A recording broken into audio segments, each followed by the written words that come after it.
Welcome, everybody, to the Snowmageddon episode of Oh, the Three Whiskey Happy Hour, where I am the only true American on this podcast because I am about to have a foot of snow dumped on me while Lucretia and Steve Hayward, my co-hosts, sit in their sunny climes and are wondering, what are we talking about? Freezing rain?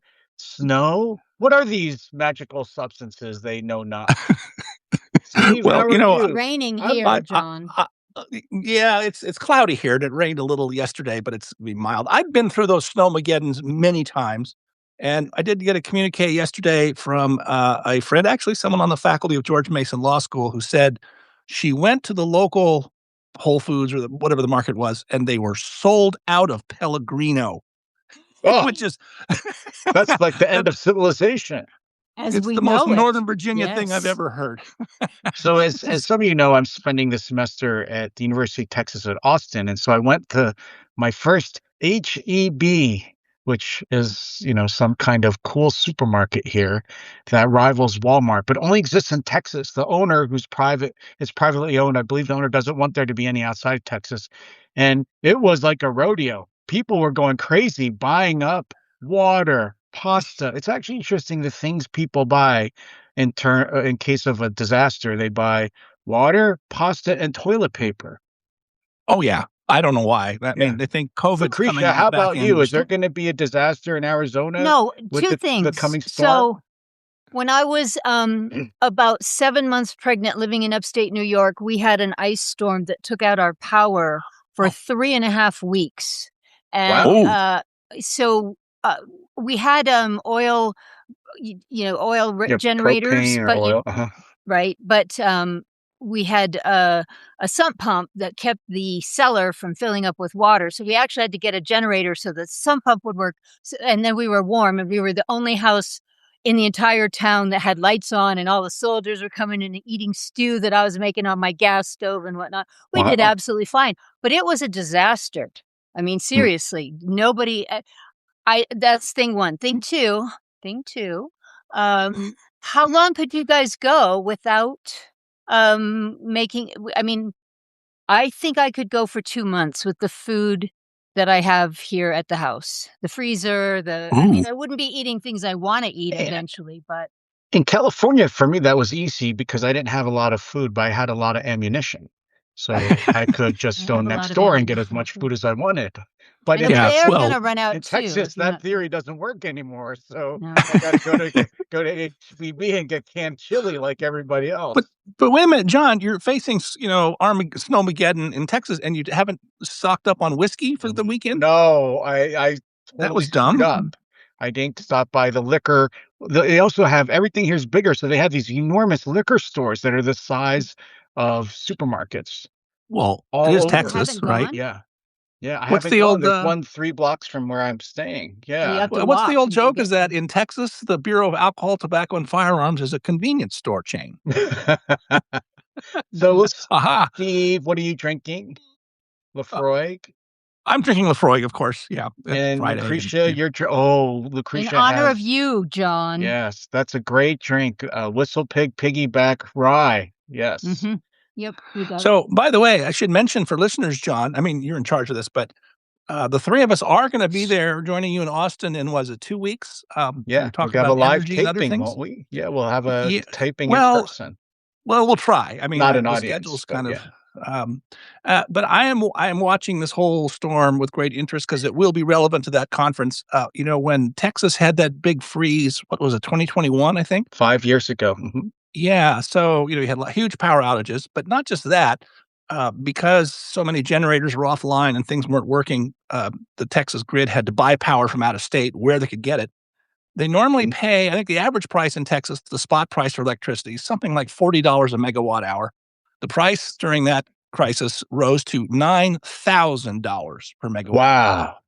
And, Our the utility has to eat that cost because, you got fixed regulated retail prices to customers. So it costs them huge amounts of money.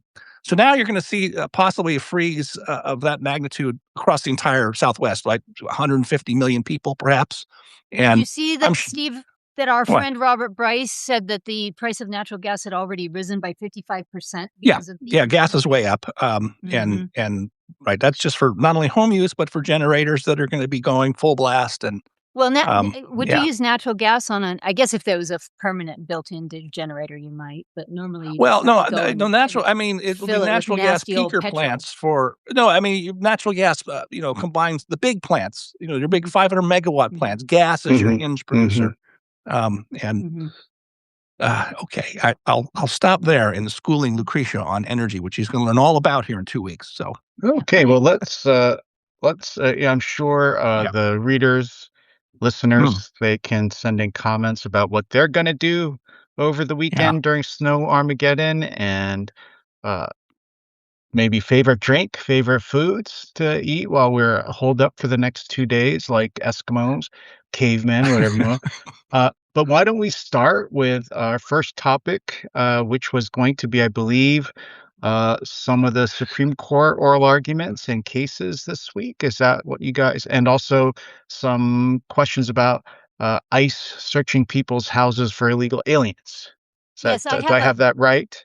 let me start, John, because I had, one of our very loyal listeners ask this question, and there have been things about it ever since he asked it, which was only yesterday afternoon, including what you said. Here is the question. The Democrats, most mainstream media organizations, outlets are reporting that the when an ICE agent goes into a home without a judicial warrant, but with and let me not mess this up, John, an administrative warrant that is actually the result of the final determination through the whole process, due process of determining that this person has actually removal orders, that it is appropriate, or is it appropriate? They're saying it's inappropriate. It's a Fourth Amendment violation to go into someone's house without a judicial warrant of the Fourth Amendment type. So fix where I messed Yeah. it up, John. So, let me describe what the law is, and then we could have, I think, a very interesting discussion about what the original understanding of the Constitution should be, because I think those are different. So, the law these days is um, to get you can get a warrant that's called an administrative warrant, which allows you to search without going through the process that's used for the criminal justice system, where you go to a federal judge and you have to show probable cause that criminal activity is occurring in this location. The judge gives you that warrant. It specifies exactly where you can search, when, and so on. And then that gives you the remedy. The interesting thing is, right, what is the real remedy for a violation of that is that at your criminal trial, the evidence that's gathered is suppressed. So administrative warrant is this kind of thing that was created by these progressive era agencies where they would say, I'm not mentioning your statute, Steve, don't get excited. But the cases that exist come out of that, right? There are these cases that come out of, well, if you're the EPA and you were going to inspect, right, a business to make sure they were complying with unnamed statutes, would you really have to go to a court and get a warrant? There's no criminal punishment at the end of it. So they created this idea of the administrative warrant, where you wanted to search for violations of quality of things we're not going to mention, in violation of a regulation. You could go and get a warrant from a non-judge. And the court has kind of upheld these, but they haven't decided exactly how independent that quote unquote judge would have to be. It wouldn't have to be a federal judge. It could be a judge like the kind that work at agencies, perhaps. So this is a question, right? When you are enforcing immigration law, theoretically, that's not a criminal proceeding. You're just grabbing them and kicking them out. That's not criminal. Uh, could an immigration judge issue the warrant to go catch these people, enter house, catch them, and eject them? Uh, how independent does that immigration judge have to be? Immigration judges work for the Justice Department. They're not part of the federal bench. And so that's actually not been decided by the Supreme Court, believe it or not. Well, now, John, you don't have to use a certain favorite unnamed statute. You could use OSHA inspections, where I think this has been a live issue for a long time because And I remember being controversies about OSHA, Occupational Safety and Health Administration, right? They would show up at workplaces to do an unannounced inspection for safety purposes, and people said, "Isn't this don't they need a warrant? Isn't this a Fourth Amendment violation?" And I don't know where that all landed, although I do know the data that we learned a few years ago that proceedings before administrative law judges of the IRS or the SEC were always hugely favorable to, guess what? The Oh, agency, oh yeah. right? So I don't know where that Yeah. all stands, but interesting question. Well, it's interesting also because the arguments that are being raised against this used to be raised by conservatives defending property Mhm. rights, right? And Mhm. wanting to Yeah. limit the power of the administrative state. And so you has now the other let me ask Lucretia this is if you believed in natural rights and you thought that the Bill of Rights was just a statement of some, but not all, then wouldn't you have to believe that the government just has no power to search your house ever for any reason except when it can get a criminal warrant, right? Yeah. Would the natural right presumption be, well, there was no power ever given to the government to search your house for right, administrative purposes. So why does the government get to do it now? Well, this isn't. For Oh, sorry. Go Go ahead. ahead. You can answer, Steve. Well, but this is a criminal matter being investigated. It's one thing to say we're looking for civil violations of safety regulations. It's a different thing to say we are looking for someone who's violated immigration laws, and in many cases, many others, Oh no, but for proper. immigration's not criminal. It's not okay. Mm-mm. Well, that Yeah, Although you hmm, can, as an it's considered administrative. but you Yeah. can be a yeah, felon under immigration Yeah, law. that's one of the If reasons to yes, kick you out. Yeah. yes, yeah. yes, and presumably, I couldn't tell you in any given case. We are talking about illegal aliens who have been adjudicated as removable, Mhm. Yep. deportable. Yeah. By these judges. That's I right. still have a really hard time, based on social contract theory, with the idea that that anything in the Bill of Rights applies to a non-citizen. Especially to a non-citizen who is here, not subject to the jurisdiction of the United States. But that I knew being you were going to said, throw that in. that being said, I do agree with you that I like to throw out there the dissent from Olmsted versus U.S. that whatever else a civilized society believes, it believes in a sphere of privacy into which the government may not intrude, right? And I do believe that. However, I honestly do think that in this case, if you have been adjudicated to be deportable, it's a technicality about how ICE finds you and gets you out of here. You have no right not to stay in your house and not be deported, is what it would come down to.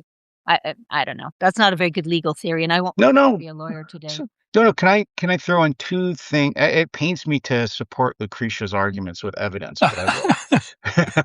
So why? I mean, because usually they're much better without any evidence. But one argument is, and this is Indeed. the implication people haven't teased out, but you know that Justice Thomas and some folks in the Claremont School think that the Bill of Rights should be incorporated against the states through the Privileges and Immunities Clause, not the Due Process Clause. That would make a big difference on your point, because the privileges and immunities are privileges and immunities of citizens of the United States. And the Due Process Clause is just to persons. So if actually incorporation of things like the 14th Amendment against the states were to shift, then you might have to figure this out, whether aliens who are here illegally actually get constitutional rights of the same kind that citizens get. When you do it through the Due Process Clause, the court has said, when you do it through the Due Process Clause, because it's to persons, everyone on the territory of the U.S. gets the same constitutional rights. It's really that could make a big difference, but the court doesn't seem to show any signs of.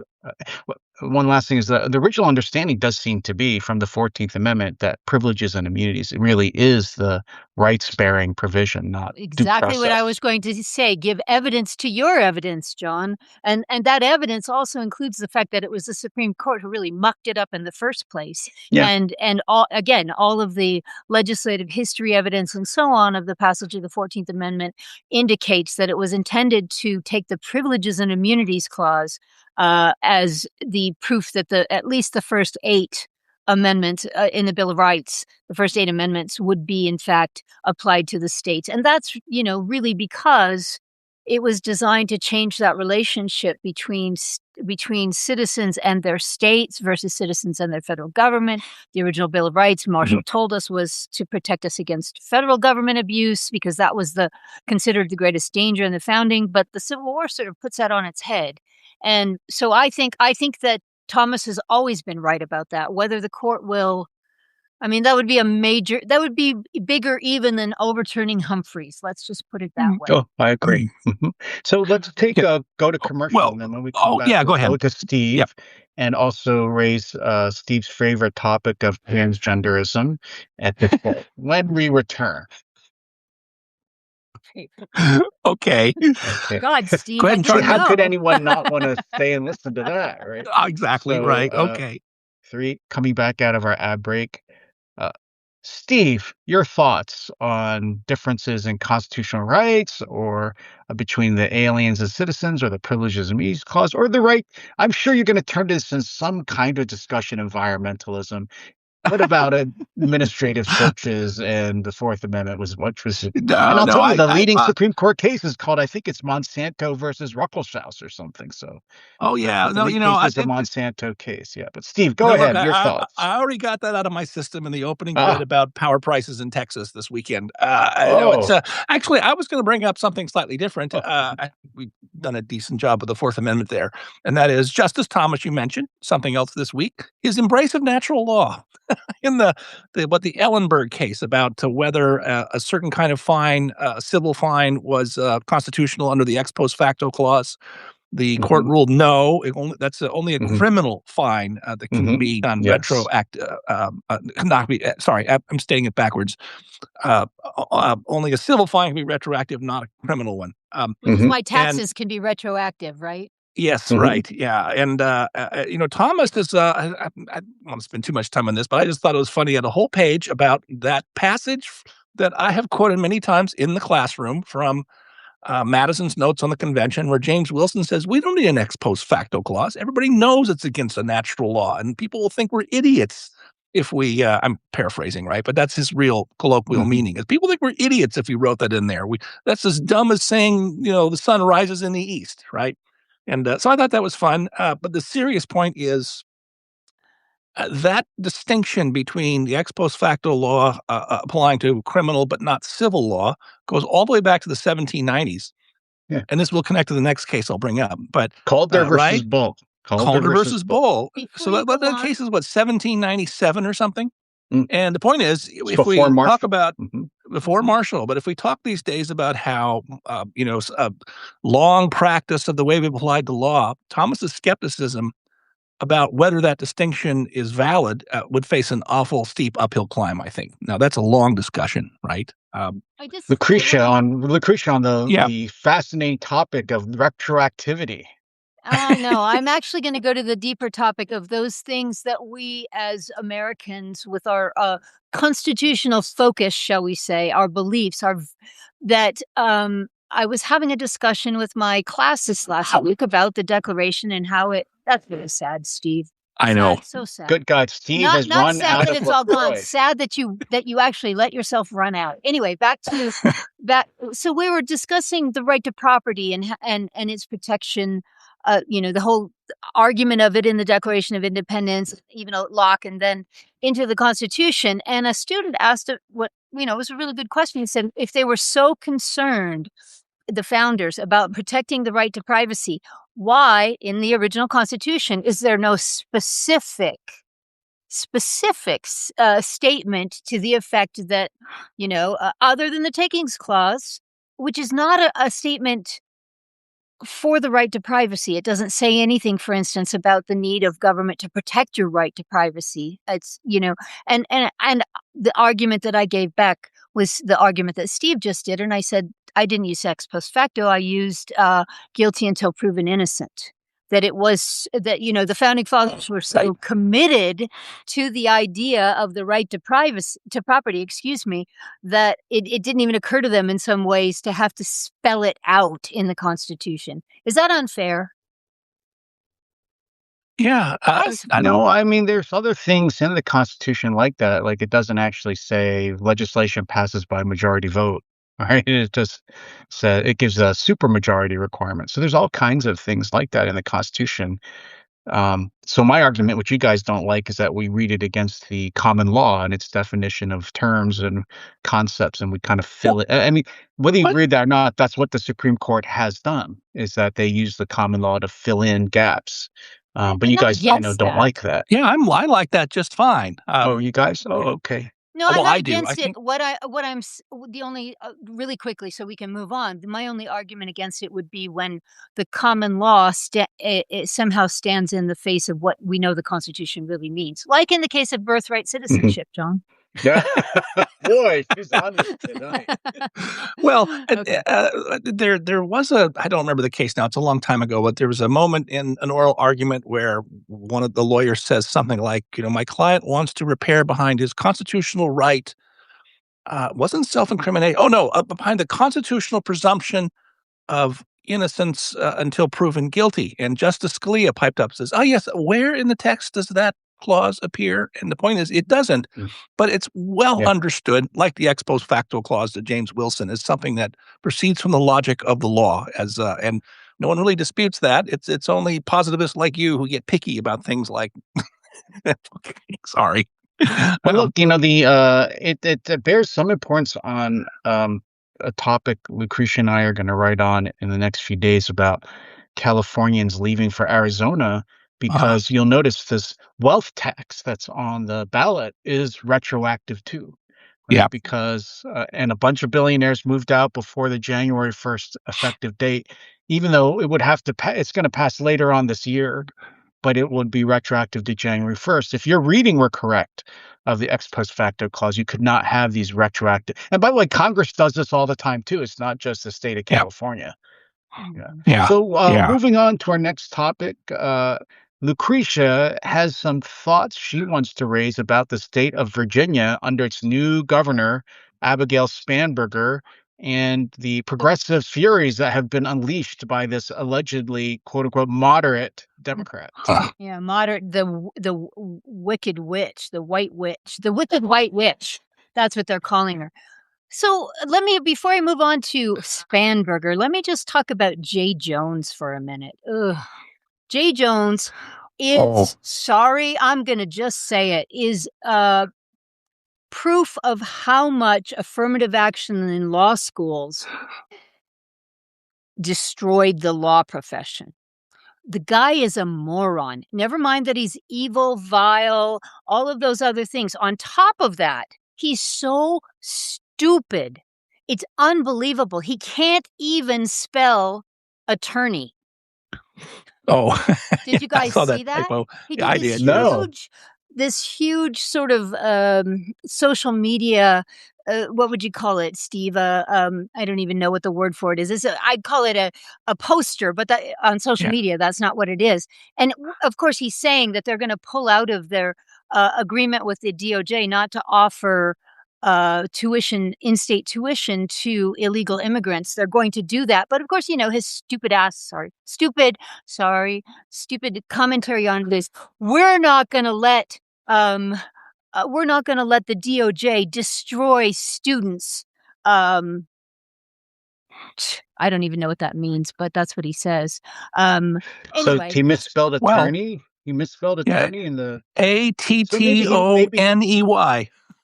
So maybe he went to the Somali Learning Center. Exactly, the Learning Center. Yes. Minneapolis. Oh, God. Anyway. By the way, leave him while aside. you're on Sorry, Attorney go ahead, Generals, Steve. Lucretia, did you see what your state's Attorney General said today? Yes, I did. I did. Okay. I did.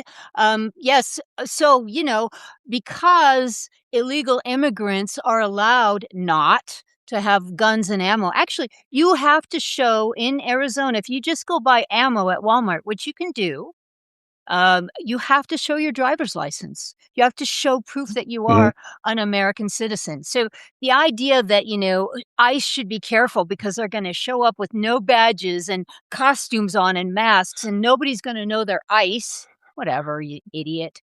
And then they're going to get shot because we have a stand your ground law in Arizona. It was the dumbest. These people. Okay. Then back to Take a deep Virginia. breath, cleansing Back breath, to deep Virginia. cleansing Back breath. to Virginia. Right. Yeah. So I want us. I want the context of this to be that every time we talk about something like, say, getting rid of the filibuster or this or that,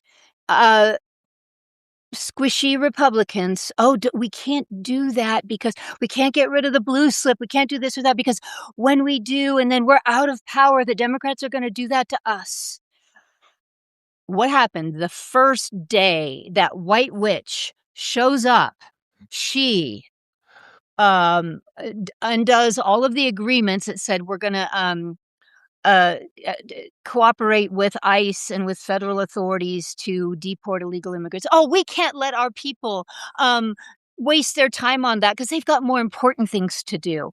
And the legislature, I don't even want to list all of the things, but I will list what I consider the worst thing, and that is that they decided to get rid of, for no apparent reason that I can think of, to get rid of minimum criminal sentences for rapists, child pornographers, a whole long list of really violent crimes. Why would you do that? I mean, can you guys? I can't think, but give me a rational reason why it might make sense to do that. Since I've sat through many workshop papers at Berkeley about this, I can tell you what they say. Yeah, Just that's Yeah. what please I'd love don't to hear. associate it with my own views. But what they say is that sentencing should be a personalized process that takes into account all the things that happen to that individual criminal. So, for example, mandatory minimums are unfair because what if there were, terrible family abuse of this, perpetrator when they were growing up? Or what if they lived in abject poverty when they were growing? So to have a mandatory minimum prevents judges from tailoring the exact sentence to the particulars of that individual and taking into account all the things that happen to them. Okay, fair enough that at least it is an explanation. It's a Skinnerian behavioralist explanation. People aren't responsible for their actions. They have no moral, what's the word? When you control your own will. Responsibility. Yeah, that. Yeah. They're just the product of their Skinner box and whatever that looked like. So how can we hold them accountable for it? Okay, it's not a rational explanation because there's nothing rational in that, but at least there is a explanation. Anyway, that's one of the things they did. Another thing that they did, because all of these different, I'm not going to list all the different crazy things they've done, but the one that's really problematic is what they're doing to electoral integrity. So they are, right. They're permanent mail-in. You have permanent, what they're calling it absentee voting, but it is, once you sign up, you will forever receive a mail-in ballot in Virginia. There will be no more signature verification, and you will no longer have to have a witness sign that you are the person who you say you are when you turn in your absentee ballot, mail-in ballot. And they're going to encourage, so we can have more voting. That's such a good thing, internet voting. That was sarcasm, right. if anybody missed it. I think they did, right. Do you think they got that, Steve? I hope so. Well, Yes. you didn't say it in your sultry voice In that you my did for international law, right? voice. No, but so, think about this for a moment. Well, Go ahead. You guys comment well, on it. look, on the crime thing. I mean, you said what rational reason? It's not a rational reason. I think this goes back to the impulse that ruined liberalism in the '60s, captured in that great story that I think the neocons used to sell, like Irving Kristol. It's reversal of the Good Samaritan. Two liberals walk along the road. They find the guy beaten up and bloodied by some mugger, and what do the two liberals say? We must find the poor person who did this to you and help him. I mean, that really is the impulse of liberalism that explains those kind of crazy papers that we see at Berkeley, John. But the bigger point you're making with all these, and I think it has shocked people, is Spanberger was supposed to be a moderate. And let's go back for a minute, and maybe I'll come to this a little bit in a second. But you go back to Bill Clinton in 1992, what? He runs as a moderate. Remember, he's going to end welfare as we know it. He's tough on crime. He presides over and signs the execution of the mentally retarded Ricky Ray Rector, which really was kind of grotesque in some ways. He has the Sister Soldier moment. What does he do when he gets in office? First thing out of the box, gays in the military and raising taxes and a whole bunch of other stuff. And it cost him badly, right? And Clinton only recovered by moving to the right in the last 6 years of his term. So I think we're going to see something similar on this again. I think Spanberger, and also I think you can look at the governor of New Jersey. Keep your eye on her, Mikey Sherrill, or something like that. And Hochul is still trying to move to the center, but I think unsuccessfully. There's a whole bunch of stuff in the mainstream media about how, never mind Trump's polls that are actually no worse than Biden's or Obama at this point in their second terms. But Fake. you're seeing a bunch of smart Democrats like David Plouffe, who ran Obama's campaigns, writing in the New York Times this week. Democrats in a deep hole. You saw Axios, right? You saw Axios, no conservative outlet, interviewing leading Democrats, asking them, what is a woman? And most of them couldn't answer it. The only person who got it right was Rahm Emanuel. Why? He's an old Clinton alumni. Sort of right. Right. Sort of right. Right. Yeah. And then my favorite of the week is The Atlantic. Did a long story about Gavin Newsom and how he's got so much baggage. How can he possibly run for president? My favorite line in it was Newsom's record's a problem. My favorite one is that how did it go? Something like California's progressive policies read like something reverse engineered from a Republican attack ad.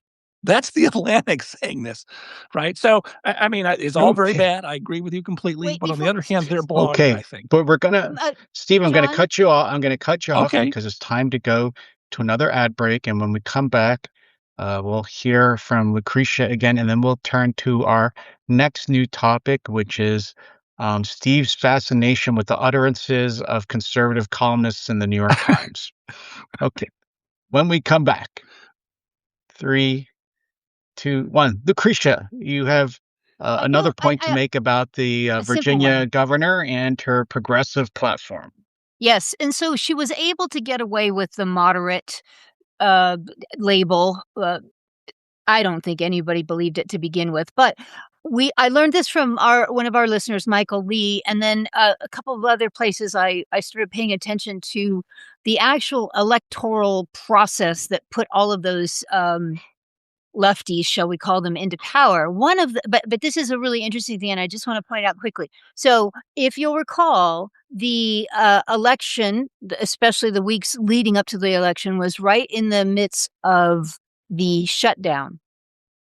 And I had heard people say, that the unions and so forth were able to rally the troops to come out and support all of these federal workers and so on, and that's why they won. But Michael actually provided another interesting piece of information, which was they weren't working.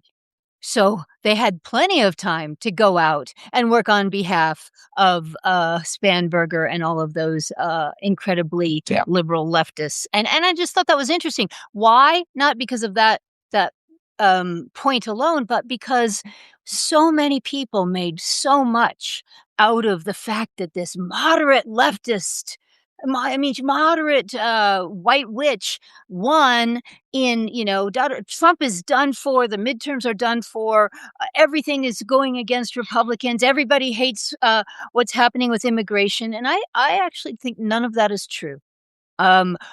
I do think if we if we allow them to continue to gaslight like that, it will become true. It will be a self-fulfilling prophecy. But what I want to say to patriots out there is don't believe it. Don't be disheartened. They lied. They had extraordinary circumstances. And Republicans are going to, not that I care that much about Republicans either, which is a secondary problem, but it's better. Republicans are awful, but they're not Democrats, and you have to choose them over Democrats every single time. So don't lose hope. Go out and work hard for the midterms. And not because they might impeach Trump, but just because. Yeah, the last just point I would make is I wouldn't be so pessimistic about Virginia as I think both of you are. Glenn Youngkin, right? He was elected to the governorship, and he did an outstanding job. And I bet if they had, Virginia's a strange state, right? They don't have reelection of governors, and I bet if he were subject to reelection, he would have won. I think he's very popular in Virginia, and he's done a really great job there, right? Then he create some massive surplus in the state budget, and was appointing a lot of good conservatives to reform higher education, which Spanberger has put a halt to. But it doesn't strike me that Virginia is just going to be hopelessly Democratic going forward. Well, Steve? Ben's question in here, Yeah. really quick. Let me bring it up. If the Democrat, and I would have said this if I could have remembered, if the Democrats ram through all of their election reforms as it looks like they're going to, will it even be possible for Republicans to win in Virginia again? Because, is it going to be possible for Republicans to win in California again, guys? And a lot of that has to do with the way California changed. Oh, I don't electoral think laws, so. I don't think any changes in electoral laws made any difference in California going so blue. I mean, the difference is so huge. I mean, I could be wrong, but I think these I think it's things you part of talk it. about, they're marginal differences in close elections. They might matter, but I mean, did Trump lose by like 25 points? In California, it's not going to be close, no matter what the voting rules are in California. But I think Virginia has changed in some really big ways. I mean, absolutely stipulate that if you have loose voting laws, it's going to make it harder for Republicans to win. But I was in Virginia, 45 years ago, right out of college in 1981. It was a very different state than it is now. And I'm living in Arlington, right? And the Virginia elected Republican congressmen, very conservative ones like Frank Wolf. And now that's impossible, and that's the growth of the federal bureaucracy. And also all their hangers-on that are contractors. I mean, as late as 82, I still remember, probably later than this, but I remember in 1982, if you flew out of Dulles Airport, you drove along the road with forest on either side of you, right? If you go through Dulles today, it's all developed and built up. It's all government contractors. They're all government contractors, and most of those people are going to lean Democratic. And I just think that the demographics of the state have changed. I don't count it out. I think it's possible. Feeding at the public trough. Of course. Well, the fact that what is it? Something like 6 of the 10 richest counties by income levels are clustered around the Beltway, right? So 4 of those are in Virginia and 3 in Maryland, something like that. So short of used to be. I don't know if that's true now, but I think it still is. Yeah. Short of passing the SAVE Act, the next best thing for Republicans or Trump to do is to get all of those bureaucracies out of the Beltway and send them across the country. Yes? Yeah. I don't know. And that they could do without getting judges to overturn that, right? Or to put injunctions against it. Yes. No, a lot of the statutes don't require. No, a lot of the statutes don't specify where the cabinet headquarters has to be. So, no, I mean, it's you could. Just the question is, do you want more of those blue people infiltrating good red states, or would you rather just have them concentrated in places like Virginia and Southern Maryland? Critical mass. Yeah. Did you say blue people? I did. I'm done. So, my comic pal Dave Diebel has a great one up right now. He says, because he uses a lot of comedy on cruise ships. He says, used to be talking to blue-haired ladies meant I was on a cruise ship. Now it means talking on a college campus in a women's studies program. I thought was good. That's good. Yeah. I was like, isn't that obvious? Okay. Yeah. Well, let's move on to now. We're doing our each host gets to pick a favorite topic to talk about. So now we're turning to Steve. Steve, what's your topic, and what would you like us to discuss? Well, actually, I fooled you, John. I'm actually going to talk about a certain statute you don't like. No, I'm not. I'm just kidding. No, just frighten you. No, it's there's a lot of, I don't know if you guys follow it because you guys tend not to, but I'm always amazed at how Ross Douthat of the New York Times makes news. I mean, he does it with the guests he has on his podcast and his column, and he's got a column out here a few days ago that's getting a lot of buzz and a lot of responses, from other people in the mainstream media, from a lot of conservatives, and he's asking a simple question. What is post-Trump conservatism going to look like? Or I'm calling it conservatism 5.0 because I have a long piece almost finished about how that is the question. Is Trump represents conservatism 4.0. I won't go through all the gradations of how I got there. You can read the article when it's done. And what Ross says is, I think he starts out very strongly. It's a New York Times column, right? he starts out very strongly saying there's a lot of contradictory elements right now, and it's all being held together by the force of Trump's personality. And I think that's true. And he says it's not clear whether the NatCons or, he doesn't mention Adrian Vermeule and the Catholic integralists or some of the Protestant groups who want a more self-consciously religious political conservatism. Foreign policy, is it going to be realist and isolationist, or we're going to go back to some kind of principled internationalism? And he goes through a bunch of stuff, and the air kind of comes out of the balloon as you go. But I think he's on to something there. And one of the things I'm going to point out in my piece is, well, I will give a little bit of the history. I'm old enough to remember now and have read about that we've been through at least 4 new rights in my lifetime. Called that by the media, called that by conservative leaders. And 2.0 was actually Buckley in the mid-50s. And why was it 2.0? Because New Right 1.0, as the media, they didn't use 1.0 then, but the New Right in 1950 was a bunch of liberals, really. It was Peter Vierek, Clinton Rossiter, Walter Lippmann to a certain extent.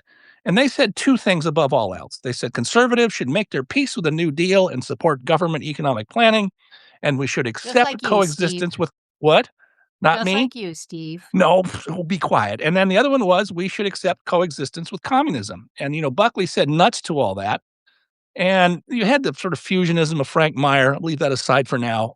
But Meyer's fundamental point was the economy should have as little government control over it as possible, and preferably none. He was a free marketeer. But he was also a person who said we do need virtue. He didn't think much of Russell Kirk, but he thought the people who said that individual virtue was necessary for a republic were right. And he explained how they belong together. Well, that's all sort of changed over the years. We got the neocons who were social scientists. You got the religious right of the 70s, and then you got the populism under Trump. And so now what's going to replace all that? And I'm noticing that, certain precincts like the NatCons and people like Patrick Deneen who don't like classical liberalism, people like Orrin Cass who say, the New Deal was really pretty cool. We got to bring back a lot of that stuff. People are for industrial policy, which means government planning, and Trump actually taking government stakes in prominent companies like Intel and others. One thing that I'm not hearing anybody say is, we ought to go back to Milton Friedman and, free markets. And by the way, we ought to talk about individual liberty, which, as I say, the post-liberals are actually against in principle, I think, and maybe in practice too. So I think things are a god-awful mess, and it's going to be interesting. But I would like to see the conservatism 5.0 actually go back to the old conservatism 2.0, and I don't care if that makes me a grumpy old stuck in the past person. That's all. Lucretia? We spend a lot of time doing this. What we ought to spend time doing is getting out there and oh yeah, okay. Stopping libs. Yeah. or how should I put this? We need to we need to get in front of, we need to be proactive because the left is just controlling every part of the conversation these days. Somehow they are getting independents to believe that ICE is illegitimate and it's a Nazi organization and they're a bunch of fascists. And then, by the way, they kidnapped a 5-year-old and, just lie after lie after lie. And, oh, well, we don't need to, everybody knows that's a lie. We don't need to go up against it. We don't need to explain to people that, guess what? If you come to this country illegally, you are a criminal. A criminal. By definition, you are not a nice law-abiding citizen minding your own business. You are a criminal and you have every right to be deported. You can say that maybe ICE should be using their scarce resources to go after the worst criminals. I'm okay with that. But if they get the grandma, the abuela, who has been making tortillas in her kitchen for 50 years, I don't care. If she didn't come here legally and she's been here 50 years and she didn't become legal, then get her out of here. I'm okay with that. Anyway, while conservatives and Republicans dither about these things, Democrats are playing the long game. Well, no, I agree with the practical matter of what needs to be done. But on the other hand, you do need to understand why you want to argue about what is the good life, right? But by the way, maybe you've seen the pictures of this. Guess who gave Tom Homan, the head of ICE these days? Guess who gave him the Presidential Medal of Valor or something like that? A guy named Barack Obama. There's pictures of him putting the thing around Homan, right? So Really? in the recent, I don't remember that. Oh, by the way, you're not seeing this in the media. And Hmm. okay, so ICE, they're lying, of course, about the 5-year-old. But my observation is going back to what I've said for years about double standards. Gee, I didn't see any of those people upset about when the immigration people grabbed a guy at gunpoint named Elian Gonzalez. Remember that little boy Hmm. and that famous Hmm. picture? Hmm. No, there was no outrage over that. Although I will say that that photograph and the larger, controversy around it, I think arguably cost Al Gore the presidency because I think he might have won the state of Florida without that having been so poorly received by the Cubans and their friends in the state of Florida. So, there is some rough justice in the world. Well, we're gonna take a break, and when we come back, I will actually explain why you're both wrong. Okay. Okay. I'm going to look forward to this. Me too. 3, 2, 1. Well, I generally don't find opinion columns in the New York Times terribly enlightening in terms of making news. I kind of find them as sort of summarizing and restating things that have been going on for a little while. And I think that's true here, right? We've been talking on this podcast for years about the different streams of conservative thought and how Trump's disrupted them and whether they still make sense or not. So I didn't really learn that much from the column when I read it, which I don't read. I actually strangely read the New York Times for the news, but not the opinions. And I read the Wall Street Journal for the opinions and not the news. This would drive Steve And why do crazy. you read the Washington But, Post, John? and I read the Washington Post, actually. I read the whole thing. Okay. Just because I want to see what my friends are up to. But one thing I thought is true that he said in his column that I've been thinking for a while was that when Trump won election, he had the possibility of building a coalition, a broader based coalition than just this, mega and the demographics of it. Um, and if he could build that broader coalition, I think he would be like a figure like Andrew Jackson, someone who had won a sufficiently large majority that it would really change politics permanently and that it would get solidified in a certain way. And this is, political science, right? This is your field. This is a critical elections idea. But if you look at the polling, Trump's polling is really tanked since the election. I mean, he looks like he's back to where he was in the first term in terms of his public approval and in terms of his support amongst demographic groups. There's a story in the Wall Street Journal today about how his support amongst young people has really collapsed since the election, and how his support amongst the groups he did very well with, Hispanics and black men have also seemed to revert back to norm from his first term. If that's true, then I don't think he's going to cause us permanent change in American politics the way a Jackson did or a Reagan did, and he'll be more like. Now, I think Biden didn't change it either, but he might. We're still, I think, then just living still in the age of Reagan, and that we're not seeing we won't see a really deeply fundamental permanent change in American politics. But I could be right. But the polling seems to suggest that.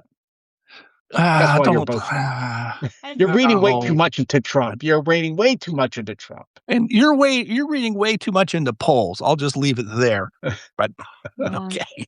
Before you close out this episode, I know I got plenty of time on Virginia, but I do want to. I put it in the thing. I do want to say two things. One, my new heroes are Blue Lives Matter and the guy who drilled Jack Smith, the 31-year-old whose name I cannot remember. Young guy, smart guy, not a lawyer, who grilled Jack Smith and just embarrassed the hell out of him. So we need a lot more of what. It's terrible that I can't remember his name. Can't you guys remember? Anyway. No, I know. I saw what. It was. He really. I don't know if you saw it, John. I forget his name now too, but he really tripped up Smith on the speech and debate clause of the Constitution, and just showed what a right. It was. Yeah, it was pretty good. The Blue Lives Matter. If you don't know what Lucretia's talking about, it's this group called Blue Lives Matter. I guess Oh, some I know him. staged some ice raids in Minnesota, wanna fake ice raids, and Oh got my the god, it's protesters better than distracted. that. Right, Better than that. right. Today, what they did was so what they've done is they've, sent it originally it was to, like, off-duty policemen, sheriffs, and so on, but it's expanded much beyond that. They've sent out all of the links to the left's, "This is where ICE is. You can report ICE," the stupid people in Virginia, my stupid Right. Adelita Grijalva. "Oh, this is where ICE is. Go protest and stop them." Well, they're sending them out the links to all of these people, but in turn, these are because many of them are in fact law enforcement, they're also finding out who the protesters are and where they live. Not that hard to do. And so they're sending these protesters on these wild goose chases, and then they end up at the protester's house. But today, they reported on what they did yesterday. They sent them to a bunch of biker bars and told him that ICE was inside these biker bars, Oh and it's just gosh. so great. And okay, you guys can debate all the philosophical, theoretical things about NatComs versus integralists and all that kind of stuff. I am cheering on the Blue Lives Matters guys and Brandon Gill. So there, Yeah. those are my heroes. All right. Well, why don't we close out? We do have a few minutes, but I thought we should go in order to meet Steve's demand that we finish Oh, within an hour, taking into account ads.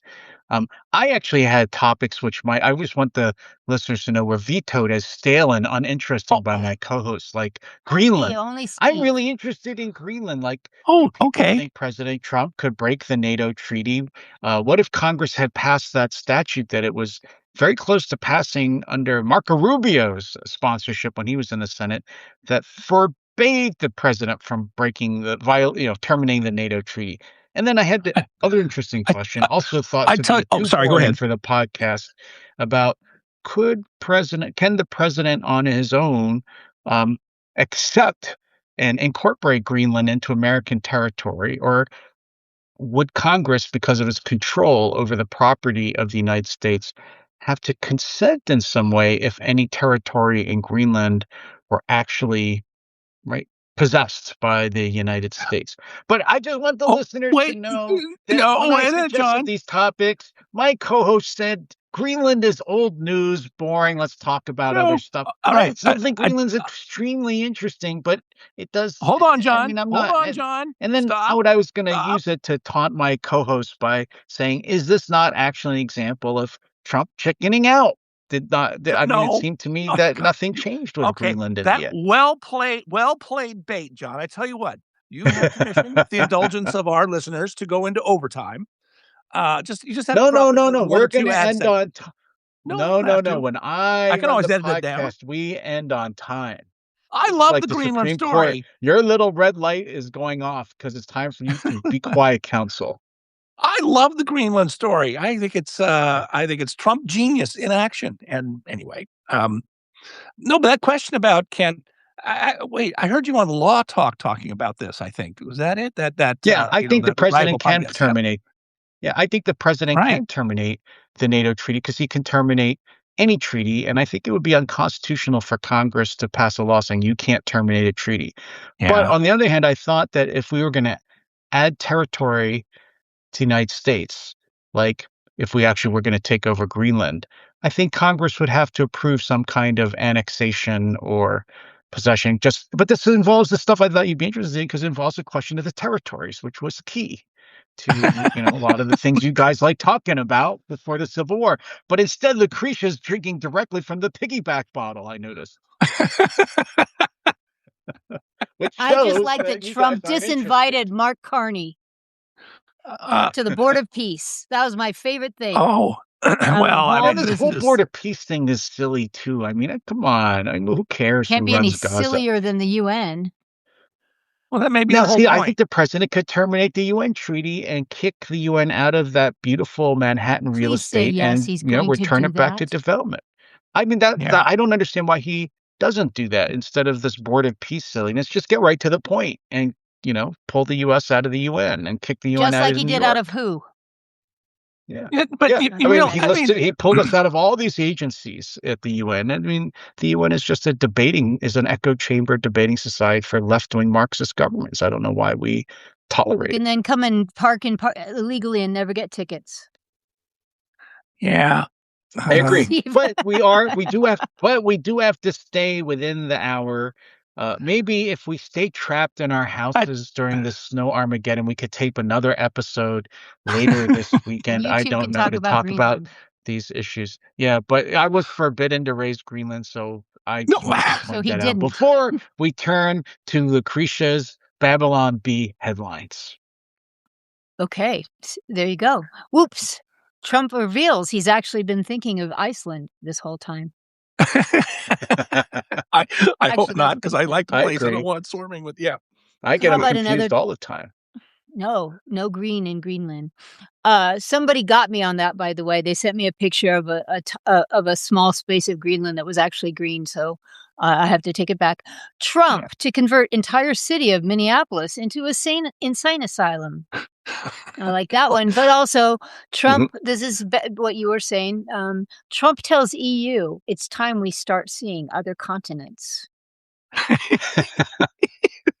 That's good. Right. Trump announces new round of tariffs on anyone who doesn't, on everyone who didn't laugh at his jokes in Davos. Oh, that's so good. All right, I'm going to go ahead and say this because I have a lot of listeners out here who this is their sentiment. I'll put it that way. Pam Bondi says she has finally figured out what DOJ stands for. Oh, yeah. Really, I want proof. I want to see the proof of that. But go ahead. Well, because I actually that was a legal question. Really quick, John. I was going to ask you what recourse does Pam Bondi have with the Don Lemon situation? What kind of federal magistrate has the final say on that? I actually wasn't, when I saw that story, I couldn't really understand what happened because magistrates don't get to block prosecutorial decisions. Now, prosecutorial decision may be unwise, that you could bring a case, but a judge could dismiss the indictment as unfounded and that is such an unusual event, though, for the judge to, but I couldn't tell from the story what the magistrate judge exactly had done. Yeah, it was not a lot of good reporting on it. I'll agree with that. Okay, exhausted white liberal women clock in for another long day protecting migrant sex offenders. A little bit of not political. This will resonate with people I know. Apple engineers working feverishly to somehow make next iOS update even worse. Oh, yeah. Aging George Soros hoping to ruin just one more country before the end. Just a couple more. I like this one. Reminds me of that Don Henley song. Gleeful weatherman excitedly announces dangerous storm likely to kill everyone. Yeah. And then this one, right. The only reason I know what this means is because I have a member of my household who has an encyclopedic knowledge of Tolkien, and it is. Give me a second. Usha. How do you say her name? Vance's wife, Usha? Yeah, Usha, I think. I'm not sure. Usha, I don't mean to mispronounce it. Usha informs JD they will not be naming their child Thomas Bombadil Vance. But the funniest thing I saw was that the vice president's the Naval Observatory will now be housing more children than all Somali daycares put together. Right. That's all I have, folks. Okay. Well, always drink your whiskey neat, buy more books. And Steve, what new AI fancy do you have for us today? I don't have an AI fancy. I have a reader suggestion for the culinary menu for Kamala Harris when she runs for president in 2028. It's very short, and it goes as follows. We must appreciate the salad of words because words in salad. Sorry, let me start over. I missed the cadence already. We must appreciate the salad of words because words in salad form allow us to see the dressing of ideas unburdened by the croutons of reality.